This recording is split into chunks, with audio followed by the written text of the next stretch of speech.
de lancer l'enregistrement. Yes, alors bonjour Elna, on va parler d'éducation en lien avec la séduction. Oui. Et donc ça va être assez intéressant puisque je suis coach en séduction, je m'appelle Lou et je suis avec Elna qui accompagne sur l'éducation. Donc merci pour cette interview. J'ai beaucoup de coachés qui des fois se retrouvent avec des femmes qui ont déjà des enfants et qui des fois eux-mêmes ont des enfants. Et ça pose des petits cas difficiles pour moi qui suis coach en séduction où je ne sais pas toujours quoi leur répondre sur des questions qui sont en lien avec l'éducation. Alors on va prendre des cas, alors je vais changer les prénoms, on va faire des études de cas avec Edna, si ça te va Edna. Ça me va très bien. Alors j'ai 4-5 études de cas, ou des gens qui ont des enfants, ou des gens qui séduisent des femmes qui ont des enfants, ou les deux. Est-ce qu'avant qu'on rentre dans ces études de cas, tu veux pour nos auditeurs rapidement te présenter s'il te plaît? Alors oui, moi je m'appelle Edna Guccia, je suis formatrice en discipline positive, donc j'accompagne les parents, j'accompagne globalement dans l'éducation pour pouvoir à la fois poser une autorité qui va être juste, c'est-à-dire qui va être ni permissive ni punitive, et qui va permettre de poser son autorité avec fermeté et bienveillance. C'est vraiment important de trouver cet équilibre parce que la fermeté, c'est poser le cadre pour l'enfant, savoir ce qui est juste pour moi en tant qu'adulte, ce qui est juste dans la situation. Et puis la bienveillance, c'est ce dont l'enfant a besoin pour grandir, s'épanouir. Sachant que l'objectif de tout parent, c'est que, et quand on les questionne, c'est ça qui ressort, c'est que leurs enfants se sentent bien, soient heureux. Et finalement, quel est notre rôle en tant que parents pour accompagner nos enfants vers l'âge adulte et faire d'eux des adultes qui vont être épanouis, responsables, autonomes, enfin tout ce qu'on leur souhaite. Exactement, c'est très intéressant. Ça me met une première question déjà sur les valeurs masculines et féminines, parce que moi j'en parle souvent dans ma chaîne. On a des qualités qu'on pourrait identifier de masculines, même si c'est pas l'homme, mais c'est des qualités qu'on pourrait dire masculines.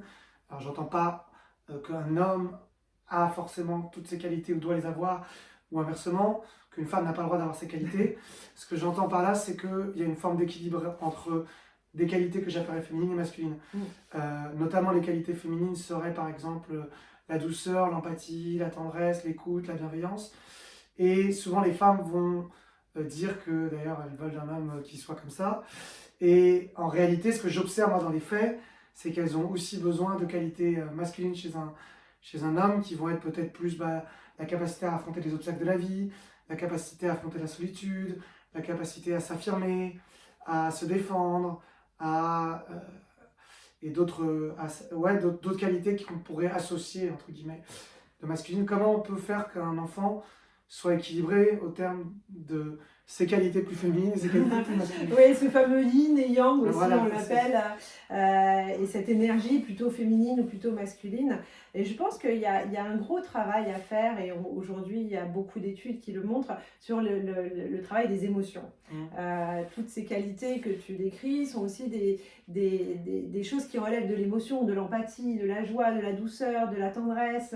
Est-ce qu'un homme n'a pas le droit d'être doux, tendre, et on attend de lui qu'il soit viril, qu'il soit fort. Enfin, on a genré les qualités, ces qualités-là. Et aujourd'hui, être dans l'écoute des émotions et apprendre à nos enfants à pouvoir identifier les émotions, non seulement ça va l'aider à mieux les gérer et les connaître, les apprivoiser, on va dire, parce qu'il ne s'agit pas de taire une émotion, mais plutôt de l'apprivoiser, de comprendre ce qui se joue. Et ça va aider l'enfant à être au clair finalement avec ce qu'il ressent et sortir aussi de ces schémas-là genrés de l'émotion ou de la qualité ou de la compétence socio-émotionnelle finalement que l'on vient chercher. Alors je vais le reformuler autrement, je pense que si on refaisait encore une fois masculin-féminin, je pense qu'on a autant besoin de soutien que de challenge dans sa vie. Complètement. Et donc c'est ça que je parlais aussi en termes d'équilibre. Comment on trouve cet équilibre chez un enfant pour des fois le soutenir et des fois plus, effectivement, même si c'est moins politiquement correct, le challenger dans le sens l'obliger un petit peu à se dépasser ou à affronter aussi les obstacles de sa vie en étant autonome et indépendant, quoi. Alors, affronter les challenges de sa vie, de toute façon, effectivement, dans notre vie, on est challengé, on va rencontrer des difficultés, il va falloir les dépasser. Mais le dépassement de ces difficultés, il va se faire sur notre capacité, en tout cas, la perception que l'on a de notre capacité à les dépasser. Et derrière tout ça, il y a ce qu'on appelle la confiance en soi, tout simplement. Ok. Donc, avec l'approche que moi j'utilise, qui s'appelle la discipline positive, qui a été développée sur les travaux solides d'Alfred Adler et de Rudolf Dreikers, qui étaient deux psychiatres, psychanalystes contemporains de Freud. Donc, ça ne date pas d'hier et pourtant c'est très d'actualité. On sait que l'enfant a besoin de se sentir bien, pour faire mieux, pour se dépasser. Et donc, on va utiliser vraiment les leviers de l'encouragement qui vont donner confiance en l'enfant à dépasser ses difficultés. Et à travers l'encouragement, on va aussi lui montrer qu'il est capable. Donc, le dépassement des difficultés va se faire sur notre capacité à avoir confiance en soi pour dépasser ces difficultés. Et là, je pense que le rôle du parent, il est là. Parce que, par exemple, un enfant qui a reçu toute son enfance, ou un adulte qui a reçu toute son enfance, des messages humiliants en lui disant « mais tu sers à rien, mais enfin réfléchis, qu'est-ce qui se passe dans ta tête, etc. » On n'est pas en train de lui dire qu'il est intelligent, qu'il va pouvoir se dépasser, qu'il va pouvoir faire les choses. Alors, il ne s'agit pas de dire à un enfant t'es fantastique, on ne va pas le complimenter. Par contre, l'encouragement, c'est ce qui va lui permettre de se dépasser, d'aller vers quelque chose qui va lui permettre de dépasser ses difficultés. On va prendre un cas pratique. Jean, c'est un coaché. Bon, il a eu son ex-femme qui l'a trompé, qui est partie avec quelqu'un d'autre. Aujourd'hui, il se retrouve avec une fille, sa fille du coup, qui est assez jalouse en fait, qui fasse des rencontres, qui pique des crises, qui essaie de capter son attention. Je crois qu'elle a 6-7 ans. Elle est très mécontente de voir que son père puisse rencontrer d'autres femmes. Et elle fait tout pour... Ouais, et des fois, ça va trop loin. Et là, c'est là où je rentre dans ce que je te disais juste avant. C'est à quel moment aussi on peut mettre des limites, comme tu disais, pour pas être tout le temps non plus dans l'empathie avec l'enfant, mais des fois aussi remettre un cadre où chacun puisse vivre sa vie sans être envahi par ça, quoi. Et donc, elle... très très sollicitante, dès que elle va même jusqu'à regarder le téléphone de son père pour éviter qu'il y ait une forme, je ne vais pas parler comme je dis, mais presque, là, c'est voilà, il y a quelque chose comme ça. Alors, en fait, qu'est-ce qui pousse cette petite fille à être dans cette dynamique-là vis-à-vis de son père? C'est justement la peur peut-être que son père porte son amour sur quelqu'un d'autre et qu'elle s'en trouve, qu'elle n'ait plus cet amour-là. Donc, ce qui est important pour ce père-là, c'est non seulement de continuer de lui affirmer que en fait, l'amour se multiplie mais ne se divise pas, et que cet amour inconditionnel qu'il a lui pour sa fille, lui, est immuable. Donc continuer à lui envoyer ces messages d'amour inconditionnel que lui il a en tant que père, et aussi lui dire que il a aussi envie d'avoir une relation amoureuse qui est d'un autre ordre, et que l'un n'est pas incompatible avec l'autre, parce que peut-être que dans la tête de cette petite fille, c'est incompatible de pouvoir à la fois aimer sa fille et aimer une autre femme. Donc cette petite fille a besoin d'être confirmée dans son sentiment d'appartenance, d'importance aux yeux de son père, et d'être sûre que l'amour qu'il portera à une autre femme ne va pas entacher ou diminuer l'amour qu'il aura pour elle. Donc ce message d'amour inconditionnel, il est essentiel à faire passer auprès de sa fille, en lui disant finalement, en posant à la fois cette fermeté, cette bienveillance dont je parlais, c'est je t'aime et j'aime aussi avoir quelqu'un d'autre dans ma vie. Ouais, parce que là, pour l'instant, ce qu'elle fait, c'est qu'elle fait pas ses devoirs exprès, ou elle va piquer des crises en criant jusqu'à ce qu'il s'occupe d'elle. En fait, ça s'arrête pas. Et elle pique pas ses crises n'importe quand, quoi. Alors... Elle pique ses crises quand justement elle sent que il pourrait s'intéresser à quelqu'un d'autre. C'est ça, ou quand il est au téléphone, voilà, c'est ça, etc. typiquement ça. Alors justement, en discipline positive, on a des outils qui sont vraiment fabuleux, parce qu'en fait tout ça, ça rentre dans un contexte global, et il faut comprendre quel est le message codé de l'enfant quand il agit de façon inappropriée. Et donc ça fait partie des choses que je transmets à travers mes ateliers. Okay. Donc il y a un message codé. Alors oui, il y a un message codé. En réalité, l'enfant a besoin, j'en parlais, de se sentir appartenir, de contribuer, d'avoir de l'importance dans la vie de son père. Donc, est-ce que si j'étais là ou si j'étais pas là, est-ce que ça ferait la différence? C'est ça un petit peu. Donc, à travers ses comportements, elle est en train de passer des messages à son père. Quand elle est dans une recherche d'attention, elle est en train de lui dire « Ouh, regarde, je suis là, j'ai envie que tu apportes de l'attention à qui je suis et ce que je suis. » Et donc, elle va venir avoir des comportements inappropriés, perturbants, qui vont, justement, quand il est au téléphone, faire en sorte qu'elle elle obtient l'attention. Mais elle va pouvoir aussi rentrer dans une autre dynamique qui va être la recherche de pouvoir. Ah, c'est ça, et lui, il avait beaucoup de mal avec l'autorité. Hmm. Et il a toujours l'impression justement d'être un méchant père s'il se mettait à s'affirmer de manière plus directe.